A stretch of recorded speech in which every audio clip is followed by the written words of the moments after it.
ജോർജിനെ ചുമ്മാതെ വിടാൻ കോൺഗ്രസ് തീരുമാനിച്ചിട്ടില്ല. അരയും തലയും മുറുക്കി കളത്തിലേക്ക് തന്നെ ഇറങ്ങുകയാണ്. നിലമ്പൂർ വിജയിക്കുക എന്ന ദൗത്യത്തിന് ശേഷം വീണയെ രാജിവെപ്പിക്കുക എന്ന ദൗത്യത്തിലേക്ക് KPCC പ്രസിഡന്റും കൂട്ടരും കടന്നു കഴിഞ്ഞു.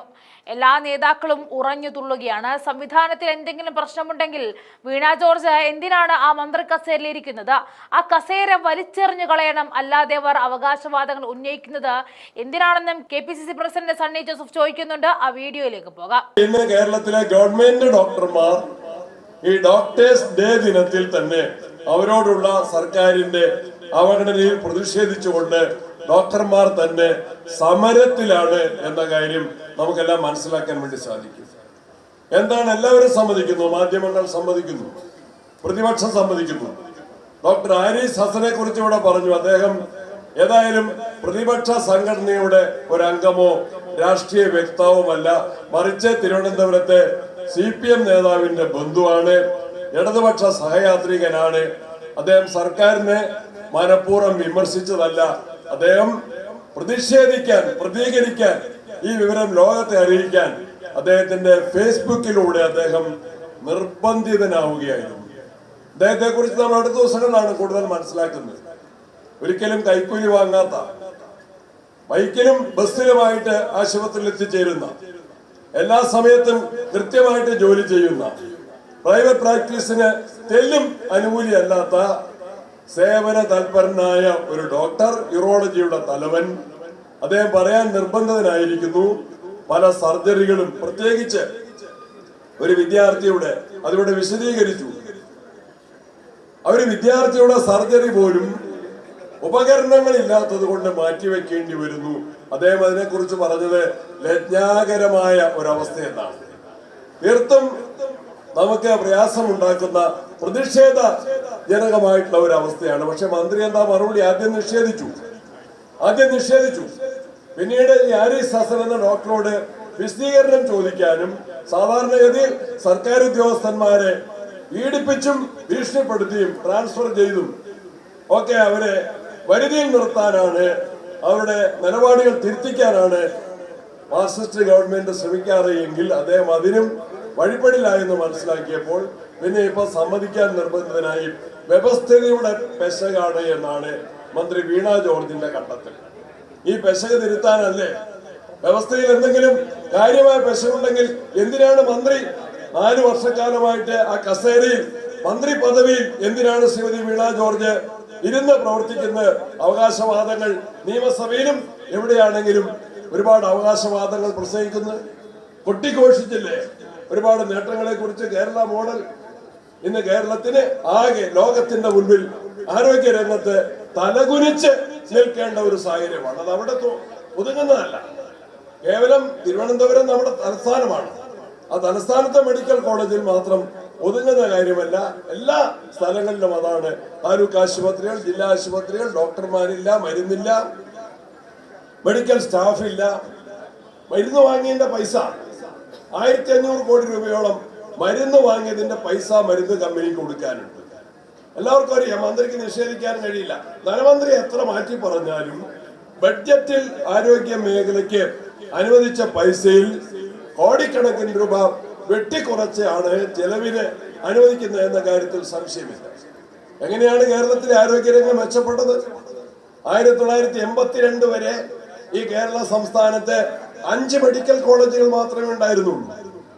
പ്രധാനപ്പെട്ട ജില്ലകളിൽ തിരുവനന്തപുരത്തും കോഴിക്കോട്ടും അതുപോലെ കോട്ടയത്തും ആലപ്പുഴയിലുമൊക്കെ 5 മെഡിക്കൽ കോളേജുകൾ മാത്രമേ ഉണ്ടായിരുന്നുള്ളെങ്കിൽ ഉമ്മൻചാണ്ടി മുഖ്യമന്ത്രിയായ സമയത്ത് ജനസമ്പർക്ക പരിപാടി നടത്തുമ്പോൾ ജനങ്ങൾ ചികിത്സാ രംഗത്ത് മെച്ചപ്പെട്ട ചികിത്സയ്ക്ക് പ്രയാസപ്പെടുന്നതിന്റെ വലിയ ഭാരിച്ച ചെലവാണ് ഇന്ന് സ്വകാര്യ മേഖലയിൽ നമുക്കെല്ലാവർക്കും അറിയാം. അതിന്റെ പ്രയാസം മനസ്സിലാക്കിയിട്ടാണ് കേരളത്തിൽ എല്ലാ ജില്ലയിലും ഒരു മെഡിക്കൽ കോളേജ് വേണം, ഗവൺമെന്റ് മെഡിക്കൽ കോളേജ് വേണം എന്ന് ഉമ്മൻചാണ്ടി ഗവൺമെന്റാണ് തീരുമാനിച്ചത്. അതിന്റെ അടിസ്ഥാനത്തിലാണ് പാലക്കാട്ട് പട്ടികജാതി കുട്ടികൾക്ക്, പട്ടികജാതിയിൽ നിന്ന് ഡോക്ടർമാരും അതുപോലെ മെഡിക്കൽ ടീം ഉണ്ടാകണം. അതിനുവേണ്ടിയാണ് പാലക്കാട് പട്ടികജാതി മെഡിക്കൽ കോളേജ്, കോന്നിയിൽ മെഡിക്കൽ കോളേജ്, കൊല്ലം വാരിപ്പള്ളി മെഡിക്കൽ കോളേജിനെ ESI മെഡിക്കൽ കോളേജായിട്ട് ഉയർത്തി.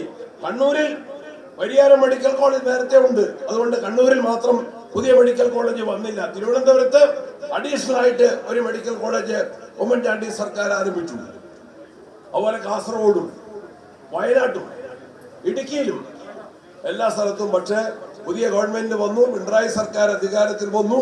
ഉമ്മൻചാണ്ടിയുടെ ഈ സംഭാവനയാണ്, UDFന്റെ ഗവൺമെന്റാണ് ഈ മെഡിക്കൽ കോളേജിൽ ആരംഭിച്ചതെന്നുകൊണ്ട് അതിനെ എല്ലാം ഞെക്കിക്കൊല്ലാൻ, കഴുത്തിയരിക്കാൻ, അതിനെ പ്രോത്സാഹിപ്പിക്കാനല്ല, പലതിനെയും ഇല്ലാതാക്കാൻ. വയനാട്ടിൽ ഉമ്മൻചാണ്ടി സർക്കാർ 50 ഏക്കർ സ്ഥലം മേടിച്ചതാ മെഡിക്കൽ കോളേജ് നന്നായിട്ട് തുടങ്ങാൻ. പക്ഷെ അതുപോലും ഉപേക്ഷിച്ച്, പാതി വഴിയിൽ ഉപേക്ഷിച്ച് ഈ മേഖല വളരെ ദയനീയമായ അവസ്ഥയിലാണ്. നിയമസഭയിൽ ഇന്നത്തെ പ്രതിപക്ഷം എത്രയോ വട്ടം കൊണ്ടുവന്നു. ഈ മാർച്ചിൽ ചേർന്ന നിയമസഭാ സമ്മേളനത്തിൽ, ബഡ്ജറ്റ് സമ്മേളനത്തിൽ അടിയന്തര പ്രമേയമായിട്ട് തന്നെ വിഷയം കൊണ്ടുവന്നു. ആരോഗ്യരംഗം വളരെയേറെ പ്രയാസങ്ങൾ നേരിടുകയാണ്, വെല്ലുവിളികൾ നേരിടുകയാണ്.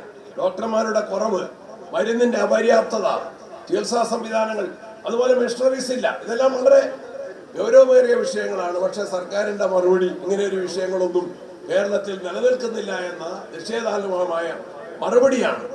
കോഴിക്കോട് മെഡിക്കൽ കോളേജിലല്ലേ നമ്മൾ കണ്ടത്? ശസ്ത്രക്രിയക്ക് ഒരു യുവതി എത്തിയപ്പോൾ അവരുടെ വയറ്റിൽ തന്നെ ഇതിന്റെ കത്രിക വയറ്റിലിട്ട് ശസ്ത്രക്രിയ കഴിഞ്ഞിട്ട് അത് തുന്നിച്ചേർന്നു. ആ യുവതി അനുഭവിച്ച വേദന എത്രയാണ്, മാനസികവും ശാരീരികവുമായ പീഡനം എത്രയാണ്. നിയമസഭയിലും അല്ലാതെ അവർ സമരരംഗത്തേക്ക് വന്നു. അതിന് പരിഹാരം ഉണ്ടാക്കാൻ ബഹുമാന്യ മന്ത്രി തയ്യാറായില്ല. അതുപോലെ തന്നെ കോഴിക്കോട് മെഡിക്കൽ കോളേജിൽ തന്നെ IC യൂണിറ്റിൽ വേറൊരു യുവതി പീഡിപ്പിക്കപ്പെട്ടു. അതിലെ പ്രതിയെ രക്ഷിക്കാനും അതിന് സാക്ഷ്യം പറയാൻ വന്ന മെഡിക്കൽ ജീവനക്കാരെ പീഡിപ്പിക്കാനുമാണ് ഗവൺമെന്റ് തയ്യാറായത്. അതുകൊണ്ട് കേരളത്തിലെ ആരോഗ്യരംഗം പൊതുവിലെ സർക്കാരിന്റെ അവഗണന, സാമ്പത്തിക പ്രയാസം ഉണ്ടെങ്കിൽ പോലും ആരോഗ്യരംഗത്തിന് പരിഗണന കൊടുക്കേണ്ടേ? രാഷ്ട്രീയ നേതാക്കന്മാർ, MLA-മാരുടെയും രാഷ്ട്രീയ നേതാക്കന്മാരുടെയും ഒരു ഉത്തരവാദിത്വം എല്ലാ ദിവസവും 1-2 പ്രൈവറ്റ് ആശുപത്രികൾ വിളിക്കേണ്ടി വരികയാണ്. പരിക്ക് പറ്റുന്ന അപകടങ്ങളിൽ പരിക്ക് പറ്റുന്ന ആളുകൾ, ഗുരുതരമായ ചികിത്സ വേണ്ട ആളുകൾ, ഗൗരവമായ ചികിത്സ വേണ്ട ആളുകൾ, അവരെല്ലാം തന്നെ സ്വകാര്യ ആശുപത്രികളെ ആശ്രയിക്കേണ്ടി വരുന്നു. അവിടെ ഭാരിച്ച ചികിത്സാ ചെലവാണ്. ബില്ല് വരുമ്പോൾ രാഷ്ട്രീയക്കാരെ വിളിക്കുകയാണ്. എല്ലാ ആശുപത്രിയിലും സജീവ് ജോസഫും ഞാനും ഒക്കെ എല്ലാ ദിവസവും 1-2 കേസുകൾക്ക് ശുപാർശ ചെയ്യേണ്ട സാഹചര്യമാണ്. ഈ അവസ്ഥയ്ക്ക് പരിഹാരം ഉണ്ടാക്കണം. ഈ വിഷയം വളരെ ഗൗരവമുള്ളതാണ്. മന്ത്രിയുടെ നിഷേധാത്മകമായ മറുപടി അസ്ഥാനത്താണ്. ഗവൺമെന്റ് നിയമിച്ച കമ്മീഷൻ തന്നെ, ആ കമ്മീഷൻ തന്നെ തൃപ്തികരമല്ല. ഇന്നലെ പ്രതിപക്ഷ നേതാവ് പറഞ്ഞിട്ടുണ്ട്, നേരത്തെ പ്രഖ്യാപിച്ച കാര്യമാണ്. UDF ഒരു മെഡിക്കൽ കമ്മീഷനെ നിയമിക്കുകയാണ്. കേരളത്തിലെ ആരോഗ്യ മേഖലയുടെ അനാരോഗ്യാവസ്ഥ പഠിക്കാനും ഇതിന്റെ പരിഹാര മാർഗങ്ങൾ നിർദ്ദേശിക്കാനും UDF ഒരു മെഡിക്കൽ കമ്മീഷനെ നിയമിച്ചിട്ടുണ്ട്. അതുപോലെ UDF ഒരു മെഡിക്കൽ കോൺക്ലേവ് നടത്താനും ഐക്യജനാധിപത്യ മുന്നണി ആഗ്രഹിക്കുകയാണ്. ഇന്ന് കേരളത്തിലെ ജില്ലാ കോൺഗ്രസ് കമ്മിറ്റികളുടെ നേതൃത്വത്തിൽ സംസ്ഥാന വ്യാപകമായി നടക്കുന്ന ഈ സമരം ഈ ജനങ്ങളുടേതായ വികാരം മനസ്സിലാക്കിക്കൊണ്ടുള്ള പ്രതിഷേധ പ്രകടനമാണ്. പരിയാരത്ത് നന്നായിട്ട് സംഘടിപ്പിച്ചു. പരിയാരം മെഡിക്കൽ കോളേജിൽ തന്നെ കഥയുണ്ട്, നമുക്കെല്ലാം അറിയാം. ഇത് ഉദ്ഘാടനത്തിന് ബഹുമാനായ ലീഡർ അന്നത്തെ മുഖ്യമന്ത്രി ശ്രീ K. കരുണാകരനും അന്നത്തെ കേന്ദ്ര ആരോഗ്യമന്ത്രി ശ്രീ R. ആന്തുലയും കണ്ണൂരിലേക്ക് വന്നത് എങ്ങനെയാണ്, ഇവിടേക്ക് വന്നത് എങ്ങനെയാണ്? വഴി തടഞ്ഞവരാണ്. കരുണാകരനെയും കേന്ദ്രമന്ത്രിയെയും പരിയാരത്ത് കാലുകുത്തിക്കില്ല എന്ന് പ്രഖ്യാപിച്ചവരാണ്, വെല്ലുവിളിച്ചവരാണ്. ഈ മെഡിക്കൽ കോളേജ് വേണ്ട എന്ന് വാശി പിടിച്ചവരാണ്. അന്ന് കരുണാകരൻ വന്നത്, മുഖ്യമന്ത്രി വന്നത് ഹെലികോപ്റ്ററിൽ ഇവിടെ വന്ന് ഹെലികോപ്റ്ററിൽ ഇറങ്ങിയായിരുന്നു. നമുക്കെല്ലാം അറിയുന്ന കാര്യമാണ്. പുതുതലമുറയ്ക്ക് അറിയില്ലെങ്കിൽ ആ കാര്യങ്ങൾ. അവരാണ് ഈ മെഡിക്കൽ കോളേജ് പിടിച്ചെടുത്ത് ഇതിന്റെ വികസനത്തെയും MV രാഘവൻ ആരംഭിച്ച, സുധാകരൻ അതിന്റെ കൂടെ നിന്ന ഈ മെഡിക്കൽ കോളേജ്, കരുണാകരൻ നേതൃത്വം നൽകിയ മെഡിക്കൽ കോളേജിനെയും സ്വന്തമാക്കി വെടക്കാക്കി തനിക്കാക്കാനാണ് CPM-ന്റെ ഗവൺമെന്റ് ശ്രമിക്കുന്നത്. ഈ മെഡിക്കൽ കോളേജിന്റെയും അവശതകൾക്ക് പരിഹാരമുണ്ടാക്കണം. ഡോക്ടർമാർക്ക് നല്ല സേവന തൽപരതയുള്ള ഡോക്ടർമാർ ഇവിടെയുമുണ്ട്, പാരാമെഡിക്കൽ ടീം ഇവിടെയുമുണ്ട്. അവർക്കെല്ലാം ആവശ്യമായ സൗകര്യങ്ങളും സജ്ജീകരണങ്ങളും ചെയ്തു കൊടുക്കാൻ സർക്കാർ തയ്യാറാകണം എന്ന ആവശ്യവുമായിട്ട് നമുക്ക്